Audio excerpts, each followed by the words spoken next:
ইশরাক হোসেনের সমর্থকেরা উপদেষ্টা আসিফ মাহমুদকে কঠিন গণধুলাই দিয়েছেন। এইদিকে ডক্টর ইউনূসকে কঠিন বার্তা দিয়েছেন সেনাপ্রধান। বিস্তারিত জানতে ভিডিওগুলো সম্পূর্ণ দেখতে থাকুন। যতদিন পর্যন্ত শপথ না হবে আমরা রাজপথে থাকবো।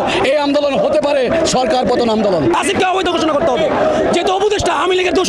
এই আন্দোলন আস্তে আস্তে ছড়িয়ে যাবে ঢাকা শহরের প্রত্যেকটা দক্ষিণ প্রত্যেকটা অলিতে গলিতে। উপদেষ্টা আসিফ মাহমুদ সজীব ভুইয়া এবং তার সচিব রেজাউল মাকসুদ জাহিদিকে যেখানেই পাওয়া হবে সেখানেই প্রতিহত করা হবে। এখন ইশরাকের সমর্থকরা যে ঘোষণা দিয়েছেন, আজকে পরিস্থিতি অনেকটা খারাপ হইতে পারে। আসিফ মাহমুদ সজীব ভুইয়া তিনি জানি না কোন পরিস্থিতির মধ্যে পড়েন। বিএনপি নেতাকর্মীরা আবার মাথা গরম করে নগর ভবনের প্রধান ফটকে তালা, ইশরাকের সমর্থকদের অবস্থান, এটা কোনো কথা হইতে পারে? গুলিস্তান এলাকা রীতিমতো অচল হয়ে গেছে, নগর ভবনে তালা পড়েছে, উপদেষ্টাকে অবাঞ্ছিত ঘোষণা করা হয়েছে, সচিবালয় অভিমুখে যাত্রা করা হয়েছে, সেখান থেকে আবার তারা ফিরেও এসেছে। আসসালামু আলাইকুম সম্মানিত দর্শক, আজকের ভিডিওটি খুবই গুরুত্বপূর্ণ, অত্যন্ত স্পেশাল। ভিডিওটি আপনারা সম্পূর্ণ দেখবেন। সম্মানিত দর্শক মণ্ডলী, ইশরাক হোসেনের আন্দোলনে ডক্টর মোহাম্মদ ইউনূস কঠিন বিপদের মধ্যে পড়ে গেছে। এইদিকে উপদেষ্টা আসিফ মাহমুদ সজীব ভুইয়াকে গণধোলাই দিয়েছে এবং তাকে অবাঞ্ছিত ঘোষণা করেছে ইশরাকের সমর্থকরা। সবকিছু মিলিয়ে ডক্টর মোহাম্মদ ইউনূস উপদেষ্টা মণ্ডলী সকলেই কঠিন বিপদে পড়ে গেছে। দর্শক, বর্তমান দেশের পরিস্থিতি কেমন, আজকের এই ভিডিওতে সমস্ত চাঞ্চল্যকর তথ্য আপনারা একসঙ্গে দেখতে পারবেন। তাছাড়া সেনাপ্রধান এই সম্পর্কে কি পদক্ষেপ নিচ্ছেন, দর্শক সমস্ত কিছু মিলিয়ে আজকের এই ভিডিওটি দেখার জন্য আপনাদের অনুরোধ করতেছি। তো বেশি কথা না বাড়িয়ে আমরা মূল ভিডিওতে চলে যাই। আপনারা মনোযোগ সহকারে ভিডিওগুলো সম্পূর্ণ দেখতে থাকুন। আমি যতদূর জানি, ঢাকা উত্তর সিটি কর্পোরেশনের যিনি মেয়র আছেন, মেয়র তো নাই প্রশাসক হিসেবে নিয়োগ আছেন, সেই প্রশাসককে নিয়োগের ক্ষেত্রে আমাদের উপদেষ্টা আসিফ মাহমুদ তিনি একটা চিঠি লিখেছিলেন একজন ব্যক্তির, যিনি এই মুহূর্তে দায়িত্বশীল আছেন, তার সিবিটিভি সহ যে ট্রাই করে দেখা যেতে পারে অথবা তাকে রিকমেন্ডেশন করছিলেন। খেয়াল আছে তো? দক্ষিণ সিটির বেলায় যখন আদালতের রায়ের মাধ্যমে অলরেডি আমরা দেখছি যে ইশরাক মেয়রের চেয়ারটা তিনি পাইয়া আছেন, কিন্তু আশেপাশে ঘুরঘার করতে পারতেছেন, বসতে পারতেছেন না। বসানোর জন্য জনগণ আবার কালকে রাজপথে নামছে। জনগণ না, বিএনপির জনগণ বা ঢাকা দক্ষিণের জনগণ যারা ইশরাকের অনুসারী, তারা মনে করছেন যে ভাইয়ের চেয়ারে বসাইতেই হবে। তো এই বসানোর জন্য তারা আবার সরকারের সময় ঘোষণা করে দিছে। এখন এই সময়ের ভিতরে বসতে না পারলে আবার একটা ইজ্জতের বিষয় হিসেবেও সামনে আসবে। তো এরকম নানান আলটিমেটাম মেটামের মধ্যে একটা আলটিমেটাম উঠে আসছে কোনটা, যারা ইশরাক হোসেনের সমর্থক আছেন তাদের দাবি যে উচ্চ আদালতের রায় এবং নির্বাচন কমিশনের প্রজ্ঞাপন অনুযায়ী ঢাকা দক্ষিণ সিটি কর্পোরেশনের মেয়রের দায়িত্ব ইশরাককে বুঝিয়ে দিতে হবে। এ নিয়ে তারা টানা অবস্থান কর্মসূচি পালন করছেন। তো বলা হচ্ছে যে ঢাকা দক্ষিণ সিটি কর্পোরেশনের মেয়র পদে না বসানোয় আপনার স্থানীয় সরকার মন্ত্রণালয়ের উপদেষ্টা যিনি আছেন আমাদের আসিফ মাহমুদ সজীব ভুইয়া, কিন্তু এগুলো তার আওতাধীন সম্ভবত সেক্টর কানেক্টেড, এবং তার সচিব রেজাউল মাকসুদ জাহিদি, তাদের দুইজনকে এই নগর ভবনে অবাঞ্ছিত ঘোষণা করছে। কারা? ইশরাকের অনুসারীরা। গতকালকে আপনার ঢাকা দক্ষিণ সিটির নগর ভবনের এই ঘোষণা দেন ইশরাকের সমর্থকরা। নগর ভবনের সামনে বিক্ষোভ চলছিল। তাদের বক্তব্য যে এমনকি হুঁশিয়ারি, উপদেষ্টা আসিফ মাহমুদ সজীব ভুইয়া এবং তার সচিব রেজাউল মাকসুদ জাহিদিকে যেখানেই পাওয়া হবে সেখানেই প্রতিহত করা হবে। এই সময় তারা জানান যে আজকে আমি যখন নিউজটি করছি বিক্ষোভ হয়তো আপনারা দেখছেন। এখন ইশরাকের সমর্থকরা যে ঘোষণা দিয়েছেন, আজকে পরিস্থিতি অনেকটা খারাপ হইতে পারে। আসিফ মাহমুদ সজীব ভুইয়া তিনি জানি না কোন পরিস্থিতির মধ্যে পড়েন। বিএনপি নেতাকর্মীরা আবার মাথা গরম করে আবার বোতল টোতলকে মাইরা দেয় কিনা, কারণ ঘটনার প্রেক্ষাপট হচ্ছে পেস্টা লাগছে এই জায়গায় যে এই নগর ভবনেই স্থানীয় সরকার মন্ত্রণালয়ের অস্থায়ী দপ্তর, আর এখানেই দাপ্তরিক কাজগুলো সারেন উপদেষ্টা আসিফ মাহমুদ। আর ইশরাকের অনুসারীদের টানা বিক্ষোভ ও অবস্থান কর্মসূচির কারণে নগর ভবনে যাননি আসিফ মাহমুদ। গত 2 দিন ধরে যান নাই, নিশ্চয় তিনি আজকেও যাবেন না। তো কাজ চলতেছে কেন? আসলে বাসায় বসে ডিজিটালি চালাচ্ছেন নাকি না অন্যভাবে চালাচ্ছেন আমরা জানি না। আমি এই জায়গাটা বুঝি না যে ইশরাকের এই চেয়ারটা আসলে কেন দিচ্ছে না। আদালতের রায় হয়েছে বা আইনি জটিলতা যেগুলো, সেগুলো তো তিনি কাটাই উঠছেন। তবে ওনার এই চেয়ারটা, এটা অনেক দামি একটা চেয়ার। ইশরাকের এই চেয়ারটা একটা হেভি ওয়েটের চেয়ার। পাশাপাশি যখন আদালতের রায় হয়েছে তখন ডক্টর আসিফ নজরুল তিনি কিন্তু নির্বাচন কমিশনের এই রায়টা বা প্রজ্ঞাপনটাকে নিয়ে একটু বলছিলেন যে খুব তাড়াহুড়া করে এটা করা হয়েছে। তখনই অনেকে ধারণা করছে যে আসিফ নজরুল তিনি যেহেতু একটা অবজেকশন দিচ্ছেন, হ্যাঁ, এই সিজনে মনে হয় না ইশরাক চেয়ারে বসতে পারবে। তার উপরে এখানে আসিফের আশীর্বাদ নিছেন কিনা, কেন আসিফেরও আশীর্বাদ আছে এরকম নিয়োগ টিয়োগের ক্ষেত্রে লাগে, তো সেই জায়গায় তো পায় নাই নাকি পাইছে, আই ডোন্ট নো। আমরাও বুঝতে পারি না যে যেখানে উচ্চ আদালতের রায় আসছে, নির্বাচন কমিশনের রায় আসছে, এখানে আর সমস্যাটা কোনটা? কোথাকার কোন XYZ এসে একটা পিটিশন দিচ্ছে, হু আর দে? এমনি মাহফুজের উপর দিয়ে বোতল ঝড় গেছে।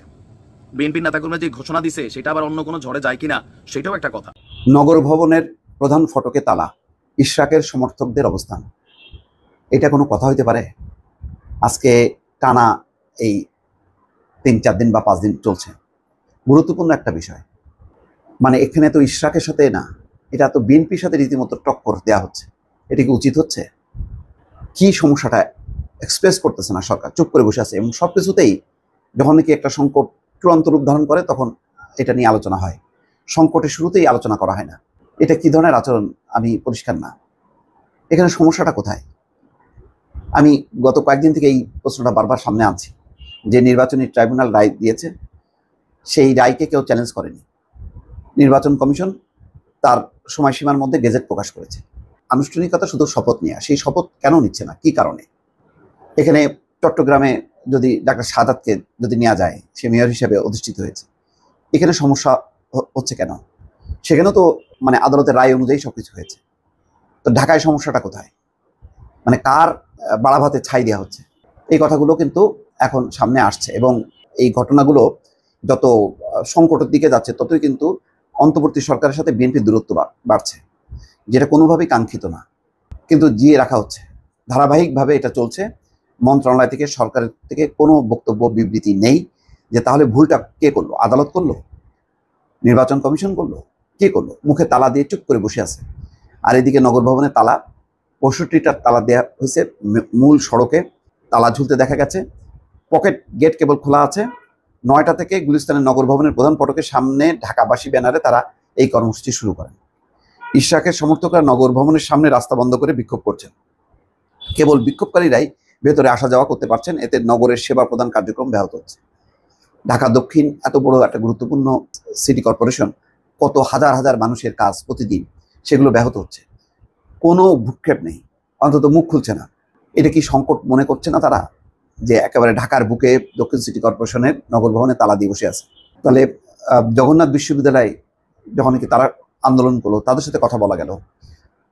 আওয়ামী লীগ নিষিদ্ধের দাবিতে যখন নাকি আন্দোলন হইলো, তাদের সঙ্গেও কথা বলা গেল, বা সেইটাকে গুরুত্ব বিবেচনা করে দ্রুত সিদ্ধান্ত নেওয়া গেল। আর এটা নেওয়া হচ্ছে না, কি কারণ? কার স্বার্থহানি হলো? আমি সেটাই বুঝে পারছি না। যে নগর ভবনের সামনে আইন শৃঙ্খলা রক্ষাকারী বাহিনী অবস্থান দেখা গেছে, এই আইন শৃঙ্খলা রক্ষাকারী বাহিনী কি করবে? কার বিপক্ষে অবস্থান নেবে?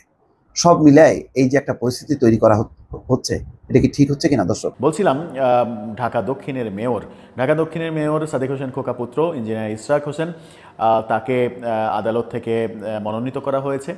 যে নির্বাচনকে ভুয়া নির্বাচন, যে নির্বাচনকে একপাক্ষিক নির্বাচন, যে নির্বাচনকে অবৈধ নির্বাচন বলে বিভিন্ন দল দাবি করছিল, এমনকি বিএনপিও দাবি করছিল, সেই নির্বাচনের এক ধরনের বৈধতাই দিয়ে দিল বিএনপি।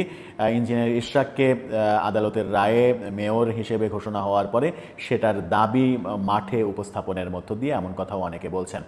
তারা আন্দোলন করছে, গত 2-3 দিন থেকেই আন্দোলন চলছে। নগর ভবনের সামনে নগর ভবন ঘেরাও করে আন্দোলন হচ্ছে। আজকে সেই আন্দোলনের মাত্রা অনেক বেড়েছিল এবং সকালবেলাতেই আন্দোলনকারীরা এসে নগর ভবনে প্রধান ফটকে তালা মারে এবং নগর ভবনে মোট 65টি তালা মারা হয়। নগর ভবনের সেবা কার্যক্রম পুরোপুরি বন্ধ হয়ে গেছে, কোনো সেবা কার্যক্রম হচ্ছে না, সব কিছু স্থবির করে দেওয়া হয়েছে। এরপরে 11টার দিকে তারা সচিবালয়ে অভিমুখে যাত্রা করে। সচিবালয়ের সামনে পুলিশের সঙ্গে এক ধরনের ধস্তাধস্তি হয়, পুলিশ ব্যারিকেড দেয়, কিন্তু সেই ব্যারিকেড ভাঙার চেষ্টা করেনি বিএনপির নেতাকর্মীরা। সেখান থেকে আবার বিএনপির নেতারা তাদেরকে ফিরিয়ে নিয়ে গেছে। সচিবালয় থেকে আবার তারা নগর ভবনের সামনে গিয়েছে, নগর ভবনের সামনে গিয়ে অবস্থান করছে। এখানেই প্রশ্নটা উঠছে যে সচিবালয়ের অভিমুখে তাদেরকে যখন ব্যারিকেড দেওয়া হলো, সেই ব্যারিকেড যদি ভেঙে তারা ভেতরে নাই প্রবেশ করবে, তারা যদি সচিবালয়ে নাই যাবে, তাহলে সচিবালয়ের দিকে তারা হাঁটলো কেন? এটা আন্দোলনের একটা দুর্বলতা হিসেবে দেখছেন বিশ্লেষকরা। ফিরে আসা, পুলিশ ব্যারিকেড দিল, যেতে নিষেধ করলো, ফিরে আসলো, এটা একটা নমনীয় রাজনীতি বলেও অনেকে মনে করছেন। এবং এই রাজনীতির ফলে সরকার যেটা চাইছে না, কিংবা সরকারের স্থানীয় সরকার মন্ত্রণালয়, যে মন্ত্রণালয় আসিফ মাহমুদ সজীব ভুঁইয়ার আন্ডারে, সেই মন্ত্রণালয় যে চাইছে না ইশরাক হোসেনকে মেয়র হিসেবে দিতে কিংবা তার শপথ দেওয়াতে, সেটা স্পষ্ট হয়েছে। কিন্তু সেটা স্পষ্ট হওয়ার পরেও বিএনপি আন্দোলনের নামে যে এক ধরনের ছেলে খেলা করছে সেই ছেলে খেলার সমালোচনা হচ্ছে। এই প্রসঙ্গে অনেকে আওয়ামী লীগের সময়ের কথা বলছেন যে আওয়ামী লীগের 15 বছরেও বিএনপির আন্দোলনের দুর্বলতা লক্ষ্য করা গেছে। আন্দোলনের দুর্বলতা লক্ষ্য করা গেছে বলেই আওয়ামী লীগ নির্বিঘ্নে 15 বছর ক্ষমতায় থাকতে পেরেছে, এটা বহু রাজনীতিবিদ বলেছেন। বিএনপির রাজনীতিতে আন্দোলনের দিকে দুর্বলতা এখনও স্পষ্ট রয়েছে, সেটা এবারও বোঝা যাচ্ছে। যদি আপনি আন্দোলনই করবেন, আপনার মাঝে তো দ্বিধা থাকার কথা নয়। আন্দোলন করার অর্থ হচ্ছে আমি এটা নিয়েই ছাড়বো, এই আন্দোলন যদি করতে হয় তাহলে শক্তপোক্ত আন্দোলন করতে হবে।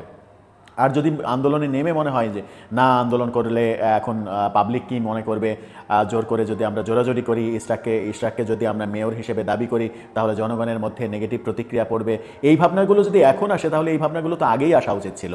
আন্দোলনে নামাই উচিত হয়নি। আন্দোলনে নেমে ঘোমটা দেওয়ার কোনো কারণ থাকতে পারে না বলে অনেকে মনে করেন। এই কারণেই সরকার বিএনপির আন্দোলনকে ভয় পাচ্ছে না কিংবা বিএনপির আন্দোলনকে খুব একটা গুরুত্ব দিচ্ছে না, এমন কথাও অনেকে বলছেন। এদিকে সেখান থেকে স্থানীয় সরকার উপদেষ্টা আসিফ মাহমুদ সজীব ভুঁইয়াকে অবাঞ্ছিত ঘোষণা করা হয়েছে নগর ভবনে, এবং সেই মন্ত্রণালয়ের সচিবকেও নগর ভবনে অবাঞ্ছিত ঘোষণা করা হয়েছে। এখন দেখার বিষয় যে সরকারের পক্ষ থেকে কোনো সিদ্ধান্ত আসে কিনা। কিন্তু আন্দোলনের যে মাত্রা, আন্দোলন যেভাবে এক ধরনের সহনশীল আন্দোলন করছে বিএনপি, তাতে করে এই আন্দোলনে সফলতা আসবে কিনা সেটা নিয়েও মানুষের মনে দ্বিধা রয়েছে। আবার সরকার আদালতের রায় আসার পরেও, যদিও আইন মন্ত্রণালয় বলছে যে আদালতের রায় আসার আগে আইন মন্ত্রণালয়ের ডিসিশন নেওয়া হয়নি, মন্ত্রণালয়ের এই আদেশের আগে আইন মন্ত্রণালয়ের পরামর্শ নেওয়া হয়নি, নানা রকমের কথাবার্তা চলছে। কিন্তু যাকে আদালত থেকে স্বীকৃতি দেওয়া হয়েছে, সেটা সেই স্বীকৃতি ভুল হোক আর ঠিক হোক, আদালত দিয়েছে মানে সেটা ঠিক স্বীকৃতি। তার ফলে যে নির্বাচনকে অবৈধ বলা হচ্ছিল সেই নির্বাচনের বৈধতা পাক আর না পাক, সরকার কেন তালবাহানা করবে সেই প্রশ্ন আসছে। আসিফ মাহমুদ সজীব ভুঁইয়া কি চাইছেন না যে বিএনপি কোনো কিছু পাক, শুধুমাত্র তাদের চিন্তাভাবনা কি সব কিছু এনসিপি পাক, এরকম চিন্তাভাবনা? এই প্রশ্নটাও অনেকে ছুড়ে দিচ্ছেন। আসলে হচ্ছে কি, বিএনপি কি সরকারের মধ্যে বিন্দুমাত্র প্রভাব বিস্তার করতে পারছে না? যদি না পারে তাহলে আওয়ামী লীগের নিষিদ্ধের ঘটনা যেটা বিএনপিকে ছাড়া ঘটলো, সেই ক্রেডিট এনসিপি নিতে শুরু করেছে। আগামীতে বহু কিছুতেই বিএনপিকে বাদ দিয়ে অনেক ক্রেডিট নেয়ার চেষ্টা তারা করবে, তাতে করে বিএনপির রাজনীতি ক্ষতিগ্রস্ত হবে বলে বিএনপির শুভাকাঙ্ক্ষীরা মনে করছেন। তবে সাধারণ মানুষ হিসেবে আমাদের প্রত্যাশা ঢাকা আন্দোলনের নগরী না থাক, ঢাকা মানুষের চলাচলের জন্য উন্মুক্ত একটা নগরী হোক। এই যে আন্দোলন সংগ্রাম, রাস্তা বন্ধ, ব্লকেড, এই দৃশ্য আসলে ঢাকাবাসী দেখতে চায় না। দর্শক, আপনার কি মনে হয়, শেষ পর্যন্ত বিএনপির রাজনীতি কি এখনও রাজনৈতিক দুর্বলতার মধ্যেই থেকে যাচ্ছে, নাকি অন্য কোনো মেসেজ রয়েছে এটার মধ্যে? আপনার মতামত জানিয়ে লিখুন। যতদিন পর্যন্ত শপথ না হবে আমরা রাজপথে থাকবো। এই আন্দোলন হতে পারে সরকার পতন আন্দোলন। আসিফকে অবৈধ ঘোষণা করতে হবে, যেহেতু উপদেষ্টা আওয়ামী লীগের দোষক। এই আন্দোলন আস্তে আস্তে ছড়িয়ে যাবে ঢাকা শহরের প্রত্যেকটা দক্ষিণ প্রত্যেকটা অলিতে গলিতে। এটা জনগণের প্রাণের দাবি, ইনশাআল্লাহ এই দাবি মানা হবেই। একটা সরকার এসেছে, গণ উৎপাদনের মাধ্যমে একটা সরকার এসেছে দেশে। এই সরকার কেন বৈষম্য রাখবে? এই সরকার কেন ন্যায় বিচার করবে না? যেখানে কোর্টের রায় আছে, যেখানে সমস্ত রায় আছে, কেন শপথ নিয়ে এত তালবাহানা? এই ঢাকাবাসীকে শপথ পরে ঢাকাবাসীর সেবা করার সুযোগ করে দেন, এবং জনতার মেয়র ইশরাককে অবিলম্বে আমরা ঢাকাবাসী চাই তাকে মেয়র হিসাবে এখানে শপথ গ্রহণ করুন। যতদিন পর্যন্ত শপথ না হবে আমরা রাজপথে থাকবো। এই আন্দোলন হতে পারে সরকার পতন আন্দোলন। যে শেখ মুজিবের ছবি করে তাকেও না হয় এখানে, তো তারা কিভাবে বাস্তবায়ন করবে? যেহেতু একটা খুনের মাধ্যমে আমরা গণতন্ত্রের জন্য আমরা রক্ত দিয়েছি, রাজপথে রক্ত দিয়েছি, আমরা শপথ চাই। ইশরাক ভাই যাতে দ্রুতভাবে শপথ দেয়, এবং আমরা ঢাকাবাসী অনেক কষ্টে আছি, জলাবদ্ধতার ভিতরে আছি। যখন একটা ঢাকাবাসীর একটা সিটি কর্পোরেশনের দায়িত্ব পাবে, সেই ঢাকাবাসী রোডের কাজ হবে, উন্নয়নের কাজ হবে। প্রাণপ্রিয় নেতা ইঞ্জিনিয়ার ইশরাক তার গ্র্যাজুয়েট প্রকাশ হয়েছে, তার শপথ বিলম্ব করছে এই সরকার। কেন করছে আমরা জানি না, কেন একটা আলবানা করছে আমরা জানি না। উনি হচ্ছে জনতার মেয়র। আমরা চাচ্ছি অনিত বিলম্বে ইঞ্জিনিয়ার ইশরাককে তার শপথ বাক্য পাঠ করিয়ে মেয়র পদে বহাল রাখা দরকার এবং করতে হবে। এটা হচ্ছে সারা দক্ষিণবাসীর একটা দাবি। আইন উপদেষ্টা আসিফ নজরুল, ওনার তালবানা, এরকম তালবানা কেন করছে আমরা বুঝতেছি না। উনি কি আওয়ামী লীগের পক্ষ নিচ্ছে? উনি কি দেশে আরেকটা অরাজকতা চাচ্ছে না কি? এটা আপনাদের মাধ্যমে আমি জানতে চাচ্ছি। আসিফ নজরুল আপনি ঢাকা বিশ্ববিদ্যালয়ে একটি চাকরি করতেন, সেখানে একজন মন্ত্রী মর্যাদায় আপনাকে আইন বিষয়ে উপদেষ্টা হয়েছে। আমরা তীব্র নিন্দা জানাই। আপনি যদি জ্ঞানী হন, আমাদের অতি তাড়াতাড়ি প্রাণের দাবিগুলো মেনে নেন, আর নাহলে আমরা আন্দোলনে যাবো। তাই বলে আমরা আপনাদেরকে আবার হুঁশিয়ার করি, আপনার বলে আদালতের মাধ্যমে রায় হয়েছে। আমাদের জনতার মেয়র ইশরাক ভাই, তাকে হাইকোর্টের মাধ্যমে রায় দেওয়া হয়েছে, কিন্তু এই একটি মহল শপথ করাইতেছে না। এই জন্য আমরা আন্দোলন করতেছি এবং জনগণের মাধ্যমেই আমরা আশা রাখবো শপথ বাক্য পাঠ করাবে। একটা অদৃশ্য শক্তি, যে শক্তি সম্পর্কে আপনারা সবাই অবগত, কিন্তু আপনারা আমাদের চাইতে আরও বেশি জানেন। ঢাকাবাসীর প্রাণের দাবি এই অদৃশ্য শক্তিকে আমরা পেরিয়ে ইনশাআল্লাহ জনতার জয় হবে, ইনশাআল্লাহ মেয়রের শপথ গ্রহণ হবে। সম্মানিত দর্শক, আশা করতেছি ভিডিওগুলো আপনারা সম্পূর্ণ মনোযোগ সহকারে শুনেছেন এবং দেখেছেন। বর্তমান দেশের অবস্থা, রাজনৈতিক পরিবেশ, এইগুলো নিয়ে খুবই গুরুত্বপূর্ণ আজকের এই ভিডিও প্রতিবেদন দেখতে পারলেন। তাছাড়া ইশরাক হোসেনের আন্দোলন, ডক্টর মোহাম্মদ ইউনূস কি বিপদে পড়তে চলেছেন এবং উপদেষ্টা আসিফ মাহমুদকে নিয়ে যেসব চাঞ্চল্যকর তথ্য সোশ্যাল মিডিয়াতে আসতেছে, এইসব সম্পর্কে গুরুত্বপূর্ণ কিছু প্রতিবেদন দেখতে পারেন। দর্শক, এই সম্পর্কে আপনাদের মতামত ভিডিওর কমেন্টে অবশ্যই লিখে ঝটপট জানিয়ে দিন। ভিডিওটি এখানে শেষ করছি। ভিডিওর সঙ্গে সম্পূর্ণ আকারে থাকার জন্য আপনাদের সবাইকে অসংখ্য ধন্যবাদ।